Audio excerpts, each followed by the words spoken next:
Hello everyone, চলো তোমাদের সাথে চুড়ি বানাতে বানাতে কিছু গল্প করা যাক। আমি যখন চুড়ি বিজনেসটা স্টার্ট করেছিলাম তখন চিন্তা ভাবনা করছিলাম যে চুড়ি বিজনেস স্টার্ট করব, চুড়ি বানাবো, সেল করব। তখন চুড়ির বেস কোথা থেকে কিনতে হয়, এই চুড়ির কুন্দন যাবতীয় জিনিসপত্র যেগুলো আছে সেগুলো কোথা থেকে নিব কিছুই বুঝতে পারছিলাম না। তারপর অনেক খোঁজাখুঁজির পরে একটা পেজ আমি পেয়েছি যেখানে পাইকারি মূল্যে চুড়ি বানানোর জিনিসপত্রগুলো পাওয়া যায়। সেখান থেকে আমি এই চুড়ির বেস অন্যান্য জিনিসপত্র এগুলো কালেক্ট করেছি, তারপর চুড়ি বানানো স্টার্ট করেছি। আমি অনেকটাই সেল করেছি আলহামদুলিল্লাহ। এতটুকু সময়ের মধ্যে আমি অনেক চুড়ি সেল করেছি, আর আমার অনেক পরিচিতদের মধ্যেও চুড়ি কিনেছে। এটাই হচ্ছে সব থেকে বড় বিষয় যে ওরা কিনেছে আমাকে অ্যাপ্রিসিয়েট করার জন্য।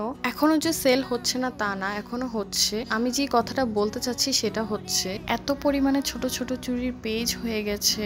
যদিও আমার পেজটাও অনেক ছোটই, আমি বলছি না অনেক বড় পেজ, তাও এত পরিমাণে পেজ হয়েছে। এখন চুড়ির বিজনেস মনে হয় সবাই করে, ঘরে ঘরে চুড়ির বিজনেস। এটা নিয়ে আসলে আর কিছুই বলার নেই, শুধু একটা কথাই বলবো, হুজুকে পড়ে কোনো কিছু করা উচিত। যেটা আপনি ভালো পারেন, যেটা আপনার দ্বারা ভালোভাবে সম্ভব এবং লং টাইম পর্যন্ত ওই জিনিসটার পিছনে আপনি লেগে থাকতে পারবেন, সেটাই করুন। হুজুকে পড়ে কোনো কিছুই করবেন না, তাহলে অন্যরা যারা বিজনেসটা করছে ভালো মতো করছে তাদেরটা তো নষ্ট হবেই, আপনিও কোনো কিছু সেল করতে পারবেন না, আপনারও কোনো লাভের লাভ কিছুই হবে না। সেই জন্য বুঝে শুনে করুন। আচ্ছা যাই হোক, আমরা এসব কথা বাদ দেই। আমি যে চুড়িগুলো বানাচ্ছি সেই চুড়িগুলো দেখুন, মনে হচ্ছে না কত ফাস্ট বানিয়ে ফেলছি? আসলে না, অনেকটা সময় নিয়ে এই চুড়িগুলো বানিয়েছি। কালার কম্বিনেশন কেমন লেগেছে, চুড়িগুলো কেমন হয়েছে আপনারা অবশ্যই জানাবেন। চলুন এখন একটু গান শুনে আসি।